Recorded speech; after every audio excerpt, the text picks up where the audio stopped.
Parlamentua hitzaren tenplua bada, jarraian gure estudio nagusi hau elearen baseritza bihurtuko dugu, zer dela gauza, bada dagoeneko gurekin dauzkagulako, gure parlamentarien solasaldiko zenbait kide, ez guziak, eguna alderrebes, joan baitzaigu gaur, edo joaten ari baitzaigu gaur, konparaziora gurekin daukagu, Adolfo Araiz, EH Bilduko parlamentaria, egunon Adolfo? Egunon, eta berriro hemen. Bai, hori da, aspaldiko partez, bai. Akaso Mr. Beanen garaietatik? Ez dut uste, igual buruzoitzo garaitik. Buruzoitzo edo kalabaza tripontziaren garaietatik, ez da? Bai. Aspaldiko ETV-ko saioak, enpin. Gero abaiko, Unai Gualde ere badaukagu gurekin. Egunon, zer moduz? Ongitazu, Doraemonen jarraitzailea edo ze eskolatakoa zarazu. Ni kalabaza tripontziarekin 5 urte nituela uste dut, osea. Hor nun bait, ez da? Bai. Bueno, markatu behartzu, ematen bateko baina gazteagoa dela. Bai, ematen du, bai. Sartu digu ziria. Bueno, bere ala izanen dugu gurekin, Laura Pérez, ahalduguko kidea, Podemos ahalduguko kidea. Lehen da iziko mintza gaia, aurreratzen ari ginen, behira, hemen daukago, Laura Pérez dagoeneko. Bueno, eginen dugu gaiaren planteamendua, eta agortuko zaitugu. Laura, egunon, mi esker gurera etortzeagatik. Barkatu atxerapena, bizikleta beste toki batean neukan, eta korrika eta presak ebili naiz. Burpila zulatu zaigu, berlako zerbait ere? Ez, baino, bueno. Ederki, bueno, ari ginen ETV-z, izan ere, atzo Ilunabarreko 8:00 ezagutu genuen notizia, ETV Euskal Telebistak Nafarroako seinalea eten eginen du bihar Espainiako Industria Ministerioak, ez dezan, edo ez ditzan bere tresneriak zigilatu, badakizue, UPNeko gobernuak, Barzina Anderearen gobernuak, esu bat egin zuela, Espainiako Industria Ministerioaren aitzinean, eskatu zion, ETV-ren emisioa eteteko, etzion deus esan Usue Barkosen gobernuari, eta orain arazo hau. Unai Gualde. Bueno, ba hori, arduradun zehatz bat badago, honekin, zeren UPN eta Sánchez de Muniain, orain parlamentaria eta beregunean kultur kontseilari zelakoa, kudeaketa batzuk egin zituen azken momentuan, gobernua utzi aurretik, eta horrek gaur gertatu behar duena erakartzen du. Zeirten bide izan dezaken hau, gaur Eusko Jaurlaritzak, atzo Eusko Jaurlaritzak eta gaur Nafarroako gobernuak protokolo bat sinatu behar dute, bien erkidegoen harremanak zehazteko, eta horren arabera behar bada irtenbide bat egon litzateke. Baina, gero, epe motzean, suposatzen du kaptazioaren etetea. Azken hamarkadetan gertatu ez den, esan dute, egoera politiko korapilatsuetan ere gertatu ez dena, izan ere bintzat analogikoki ikusi izan da hori gutxira arte. Eta guri oso larria iruditzen zaigu UPN-eren jokaera asunto honekin zen.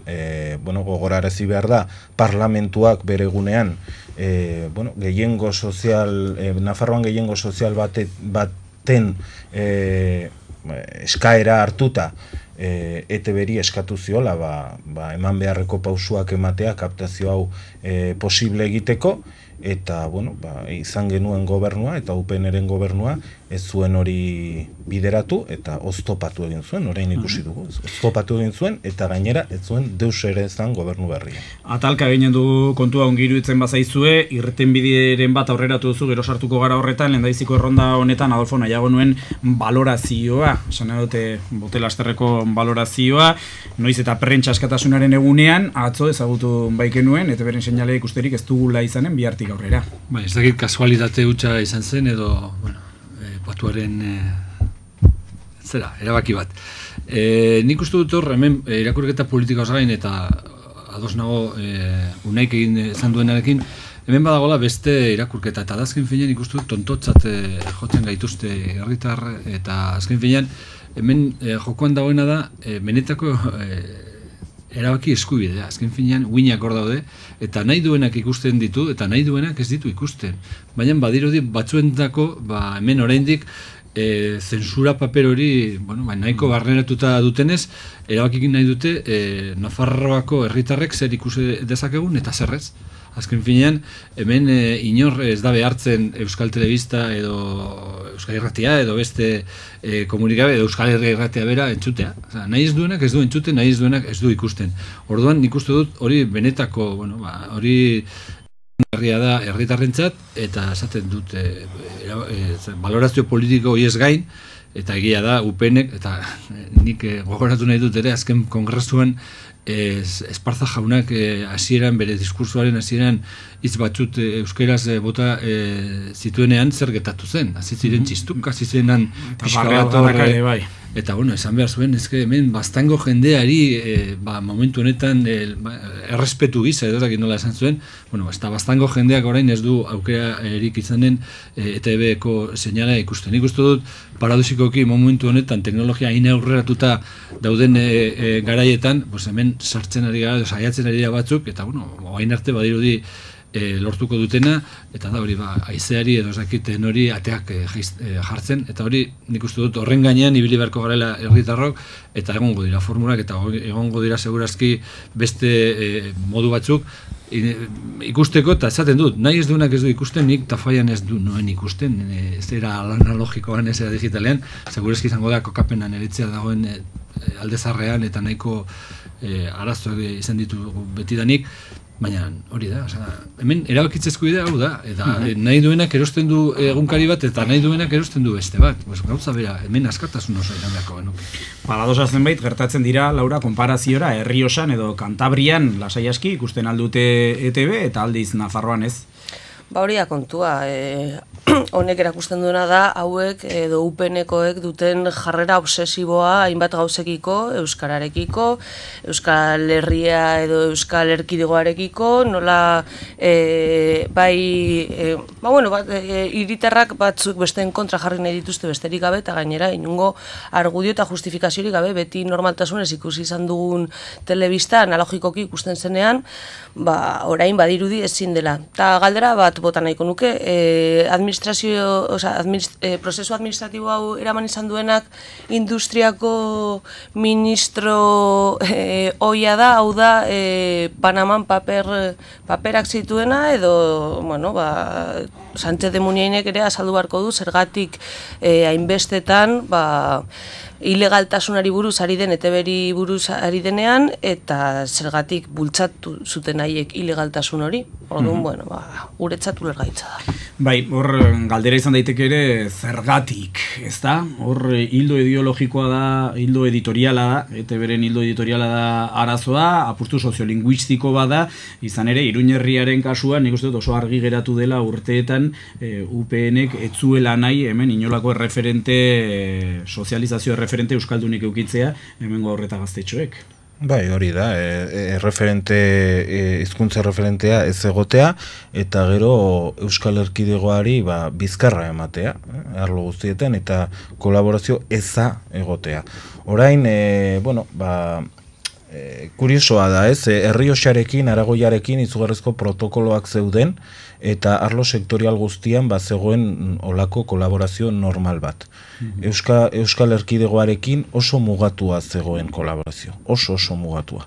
Orain guzti hori normalizatu egin behar da.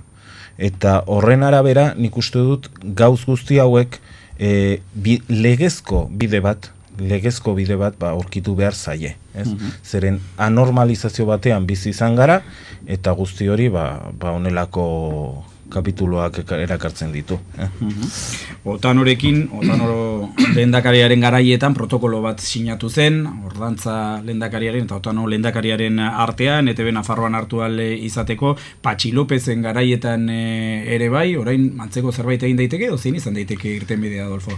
Irtenbidea, ez dakit, teknikoki nik uste dut nahiko erresa omen dela, juridikoki hemen sortzen dira arazo horiek, ez dakit, agian hemen herritarrek ere lehen esan duen bezala beste implikazio bat izan beharko genuke, jakinik teknologia aldetik erraza dela, baina hemen egongo da Madrid, egongo da Alba Andereak eta horrelako pertsonaiak beti prest edozein ekimen hori galarazteko, gogoratu beharko dugu Euskal Alkartasunak berak duela urte batzuk saiatu zela eta jasozuena izan zen zigorra, eta gainera nik uste dut izun potoloa ezarri ziotela, eta Buruzarinez, ez dut 40.000 inguruko, gastatu zituzten 90.000 euro tresneria prestatzen eta gero jaso zuten horrelako izuna.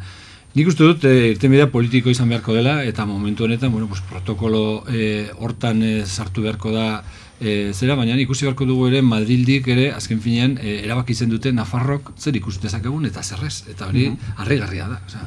Ikus dezakegu Al Jazeera, ikus dezakegu Venezuela ez dakizer eta 13TV denetarik. Eta, hemen, aldamen, eta ni ez nahi sartzen ari, ETB duen lerro editorialarekin, eta, igual, desadostasun handia izan genitzaken, baina horrez gain nik uste dut, hemen, erabakitzeko eskubidea, eta arlo linguistikoan, hizkuntz politika garatzerakoan, nik uste dut, paper importantea izan duela, eta hori ere galarezi beharko zen. Atzo Santilone historialariak aldarrikatzen zuen ETB ez ikustea erabakitzeko eskubidea.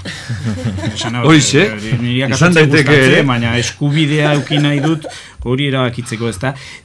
Aipatzen ari zen Adolfo, herritarren rola, ezta? Eta, hasieratik eduki dute rol garrantzitsua, ETB Nafarroan ikusteko tenorean, Nafarroko ikastolen elkartearen inguru horretatik sortu zen talde bat, hasieran analogikoan ikusi ahal izateko antenak paratu zituena.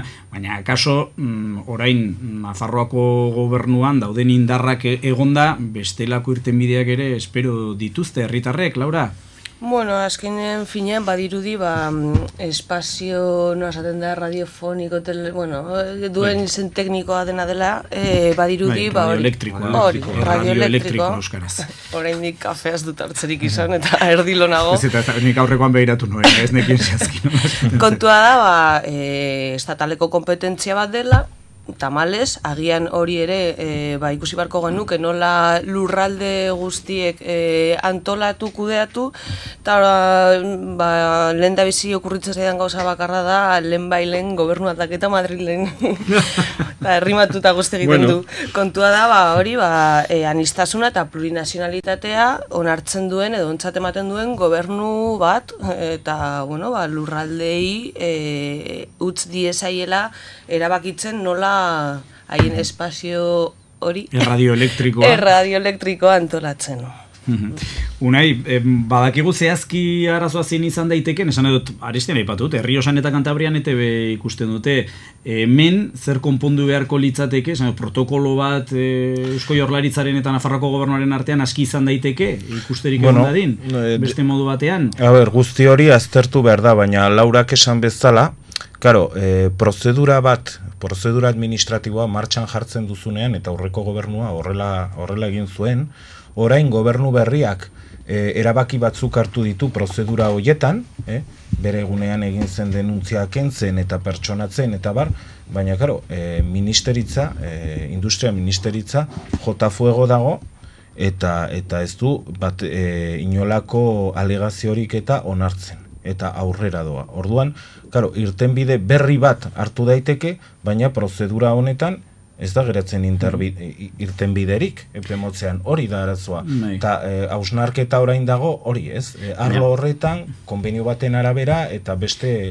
Izan ere, bilatu zen irtenbidea, merkea zen, etzion dirurik eskatzen Nafarroko gobernuari, ETB jartzen zituen azpiegiturak, etzelako sartzen seinalea Nafarroko gobernuaren multiples ofizialetan. Oso bide hori zabaltzeko tenorea iritsi da, ez? Hori da, nik uste dut, orain begiratu dirua jarri beharko dute erakunde publikoek.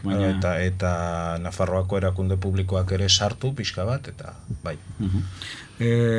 Arazo juridiko horiek egon daitezke eta teknikoak, eta ikusi beharko da Nafarroako gobernuak duen multiples horretan nola aprobetsa daiteken, ze bideman diezaiok egun arazo honi, eta hor borontate politikoa baldin badago nik uste dut errazago izango dela. Orain arte ez duguna izan da Nafarro aldetik borontate politikorik oztopo besterik ez dugu ikusi, eta orduan, protokolo hortan sartzen den, sakontzen den, eta irtenbide bat ematen zaion. Seguro egongo direla arazo batzuk, industria ministeritzatik eta dirua arazoa izan daiteke, balirudike orain arte irtenbide hau bilatu zenean garrantzitsutzat jotzen zela Nafarroko gobernuak dirurik jarri behar izatea. Nafarroako gobernua sostengatzen duzuen indarrak prest zeundekete diru bat jartzeko, ETB ikusterik uki ezagun. Orain arte EITBek jarri baitu tresneria, suposatzen du tresneri hori, aprobetsa daitekela, eta hitzarmen horretan... Baina multiples, esan dute, bide erregularrak erabiltzen badituzu, multiples berri bat behar da, eta hori da... Batzuentzate, arraro egiten zaigu, nola zer erabiltzen den, gu ez gara ingenieriak, eta segurazki ez dugu ondo ulertzen, diru bat beharko da. Ez dakit, planteatu beharko da, azken finean beste gauzetarako jartzen dira ere dirua eta ikusi beharko da. Nik uste dut gure aldetik bentsat irekia egongo garela, hori, azken finean da beste eskubide bat herritarren esku usteko, baina ikusi beharko da. Hortarako ja egin dezakegu dirua ipini Nafarroako telebista publiko bat eratzeko. Ikusi beharko genuke ere, esperientzia gure izan zen bere garaian.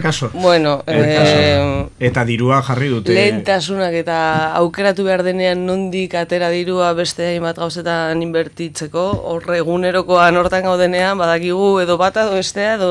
Eta gero, telebistetara dirutza bideratu da, azken urteotan, hainbat urteetan, 3 milioi euro bideratu izan du Nafarroko gobernuak, zenbait telebistetara, eta orain, okerraz banaiz, 1,5 milioi euroko diru laguntza ere izanen da alor horretan.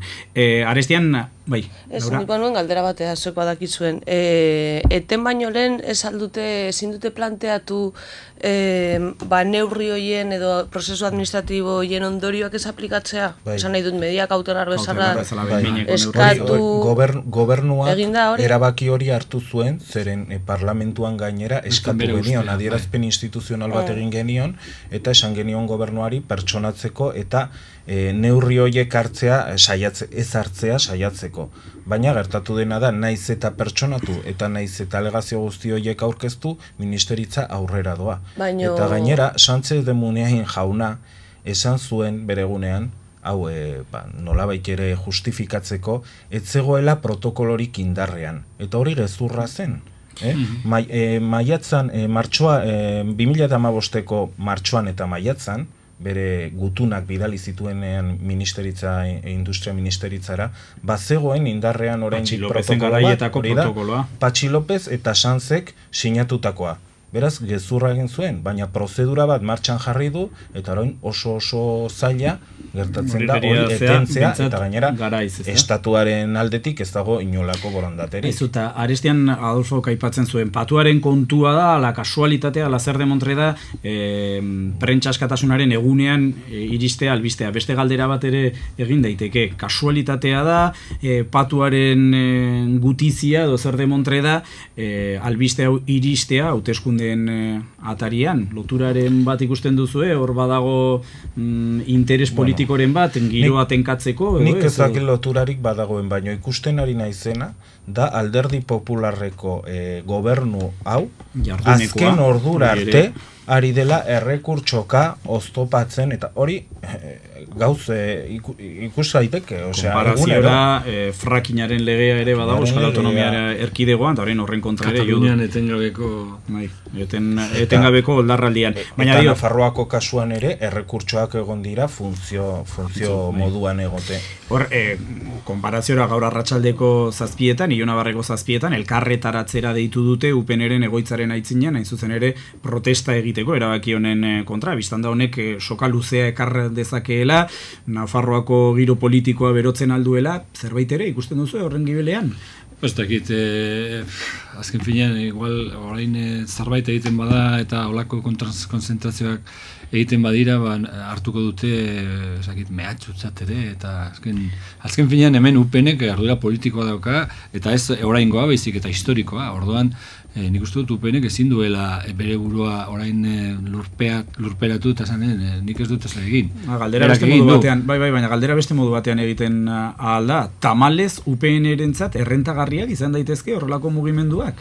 Nik uste dut kasu honetan bere jendea mobilizatzeko. Eta gogoratu beharko dugu ere, bere garaian beste UPN-eren beste kongresu batean gogatzen bazara, eten egin zuten Euskal Telebistaren bidez pilota partidu bat, final bat ez naiz gogoratzen zeinen artean zen, baina kuriosa izan zen bere garaian duela urtaia desente, eten egin zuten kongresua, jarri zuten Euskal Telebista pilota partida ikusteko. Eta ikusi zuten ohitura zaharrek zutik diraute, izan ere badakizu duela bi igandeko kongresua eten zutela Osasunaren partida bat ikusteko. Garai hartan ETV aprobetxatu zuten.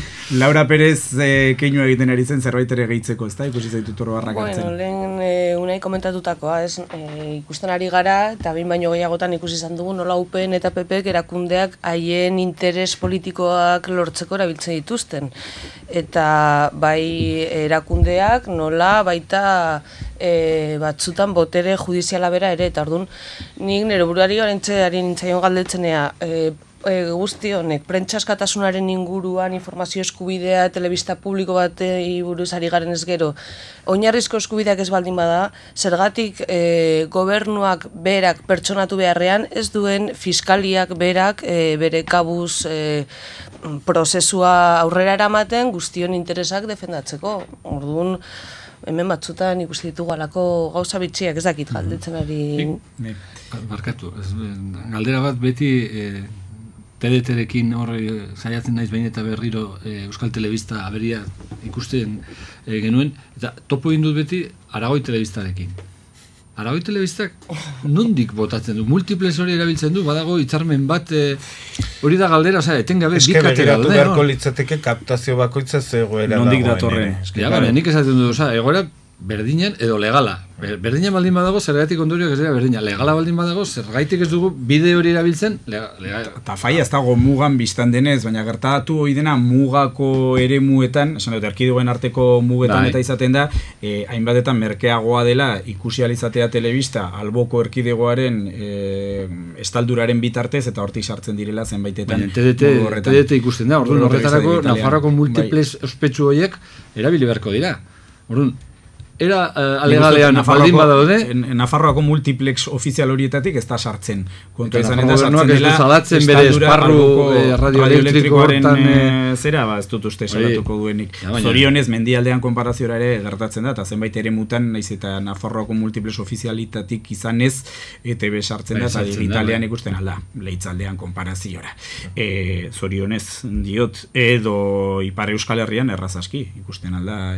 Baina hemen Iruñan ikusten da Aragoi Telebista, ez? Nire etxean ez. Gure etxean ez. Baina oso ongi. Nire etxean ez.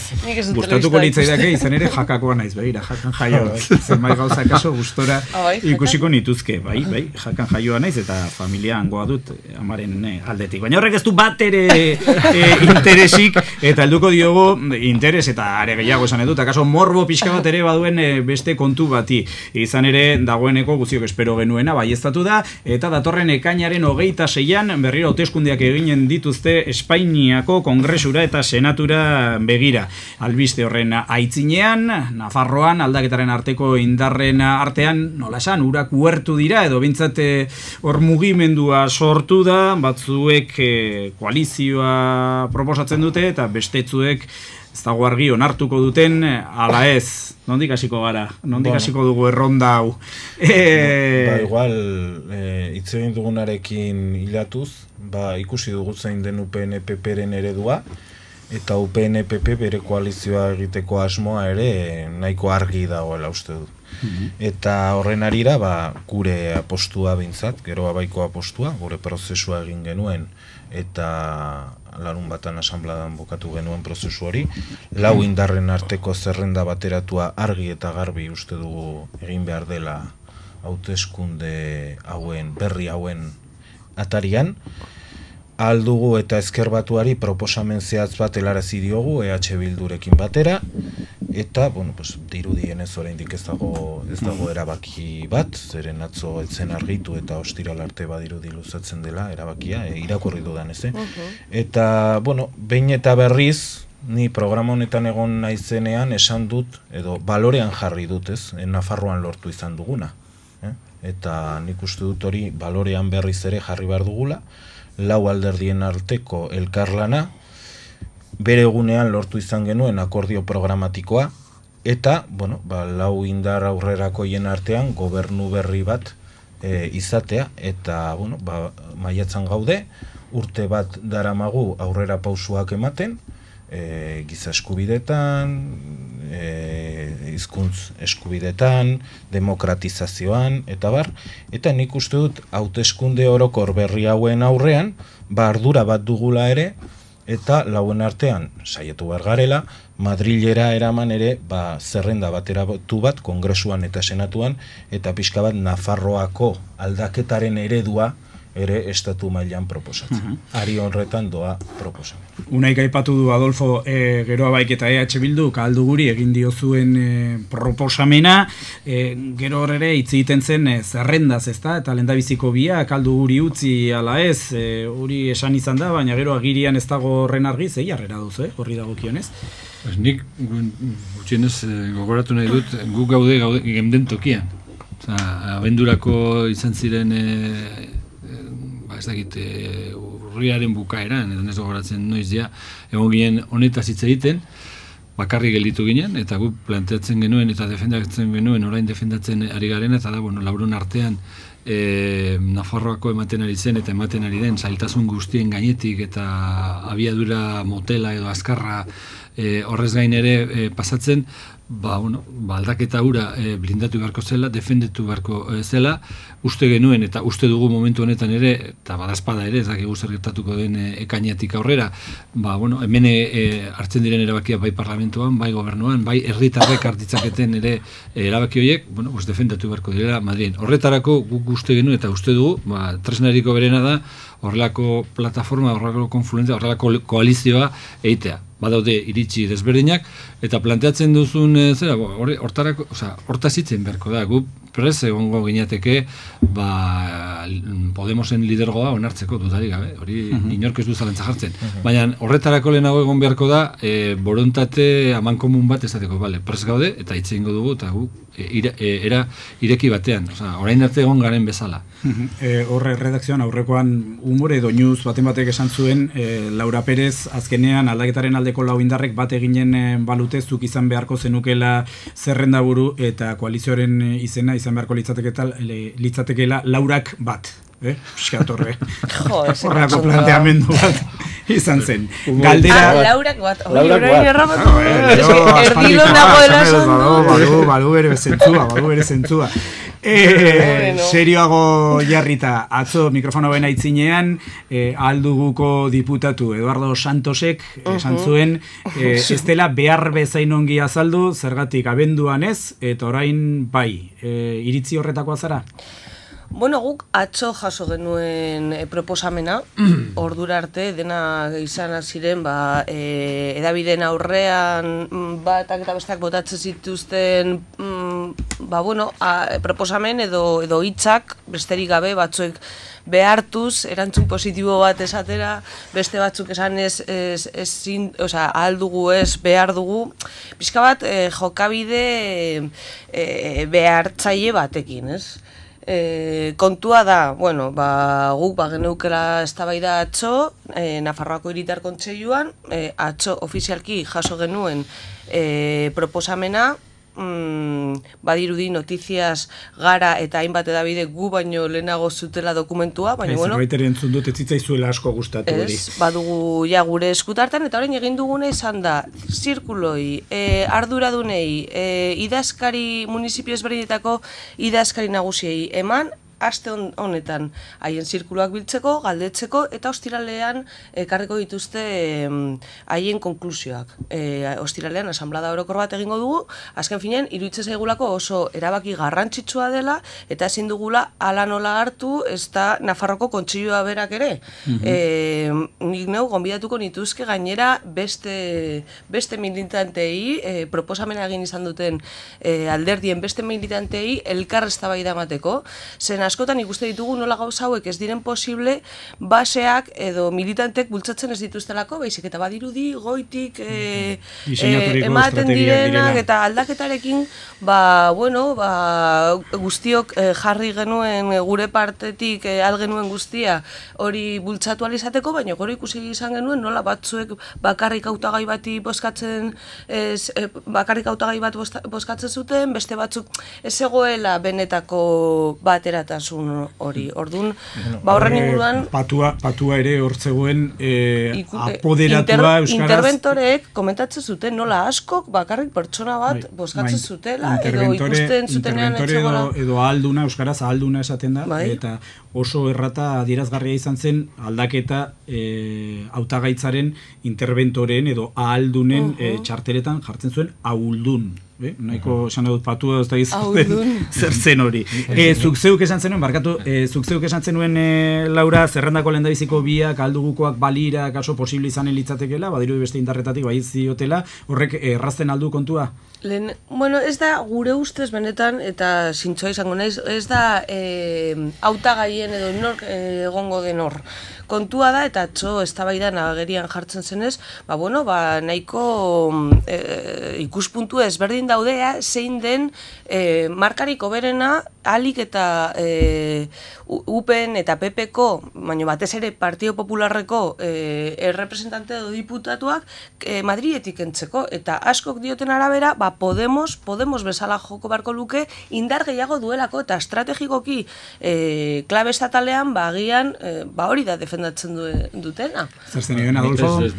Bat argipen bat, esan du Laurak oinarriekin nintzen beharko zela eta komenigarri. Nik esan beharko dizut, bai lehengo hauteskundetan guk egin nik nintzen herri desberdinetan, baina herri zerri eta ditugun asamblada guztietan honetaz hitz egiten, planteatu zen konfluentzia, eta gehiengo, ez dakit, 90 gora planteatzen zuten aldekotasuna. Oraingoan gauza bera egin dugu, oraingoan astelen honetan bertan egin genuen berriro beste batzarra, Nafarroako batzarra, eta aterazen olako planteamendua iago batez. Orduan, esan nahi dute, ez da hemen batzuk asmatu ditugun proposamena, baizik eta oinarriekin ondo kontrastatuta eta oinarrietatik ere eskatutakoa. Bai, argitzeko besterik gabe, gu ere eztabaida hori izan genuen, baino kongresuari begira, kontua da senatuari begira, azkeneko momentuan proposatu izan zela, denborarik gabe, presiopean beti bezala, eta gero gure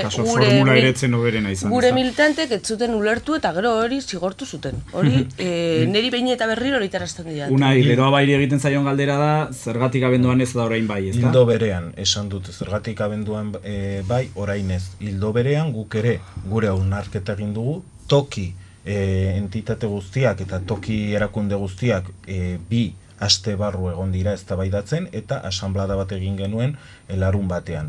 Oso ondorio argia izan zen oraingo momentuan lauen arteko zerrenda bateratua egiteko. Eta nik uste du Laurak esaten zuen harira UPN-PPko ereduari aurre egiteko eta 3 senatari eta 3 diputatu lortzeko zerrenda bateratatua dela tresna. Eta, entzun dudanez, uste dut, eta Laurak esan duen prozesua ikusita, azkenean erabakia dirudienez Nafarroan hartuko dela.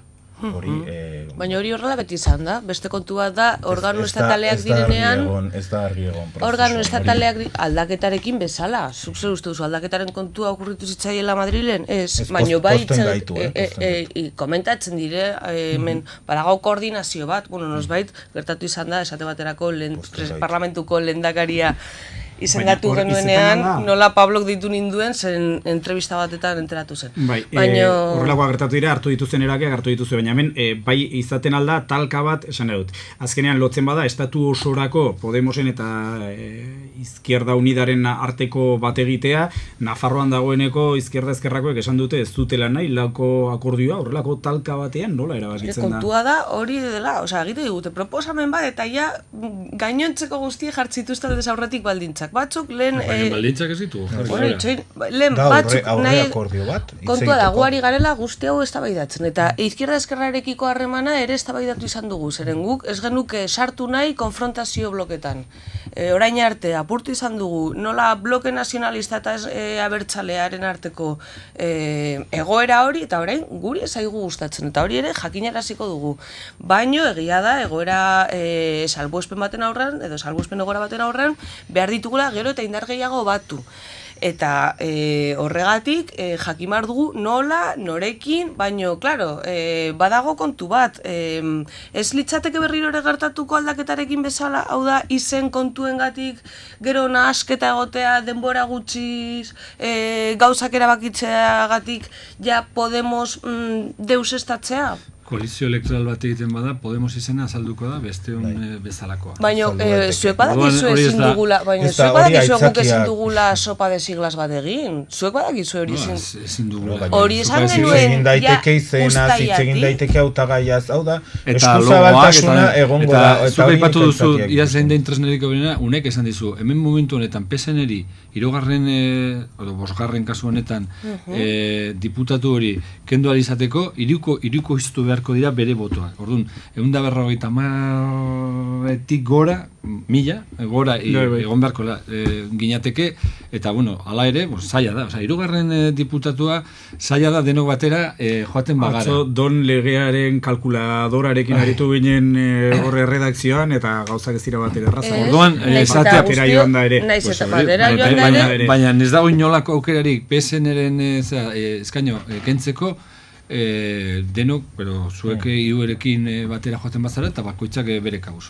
Ez dago dudari. Orduan, eskuinari irabasteko, erregionari irabasteko, derrigorrez, gure ustez, lauron artean. Denbora aldetik oso gaizki gabiltza, baina azkenean Podemosek ez esanen balu, geroa bai eta EH Bildu elkarrekin bai ala ez, 30 segundutan, unai? Ba, eskez gara jartzen toki horretan, zeren gure oinarrien apustua oso argia izan zen laukoteari. Adolfo? Bueno, guk ez dugu baztertzen, baina ikusi beharko da egoera nola gelditzen den, eta guk ez dugu baztertzen. Ba, zergatik ez batzearen, eta badakit hau entzutea zaizuela bat ere gustatzen, eta badakit arriskutsua dela esatea, eta ez nuke nahi prepontente moduan hartzeak. Baino, batzearen alde eta politikoki, hainbat erizpide, zuek defendatzen dituzuenak, Podemosek defendatzen baldin baditu, zergatik ez salbuespen egoera batean ez aurkeztu, lehenetzen duten egiten. Eztabaida hori ere agian izan barko dute. Hori, 30 segundu faltan direnarik aparretarako. Beti aurkeztu gara. Baina eske Podemos bezala, Podemos izena ezin da zalantzan egon. Baina ez da jartzen zalantzan. Osa, Podemos, baina ez, sopa de siglas ezin dugu, 30 segundu geratzen baitzaizkigu, eta entzule baten azalpena ere eman nahi dugu, lehen Adolfok galdetu du, Aragoi Telebista nola demontra ikusten den tafaian, bakontua da, Elomendin jarri zutela errepagailu bat, teknikari batek, esan edute horrelako ekimen pertsonala. Antena enpresa batean lan egiten duen teknikari batek eman digu azalpena. Onaino beraz, guzia, Euskadi Irratiko lankideok zer ordu da?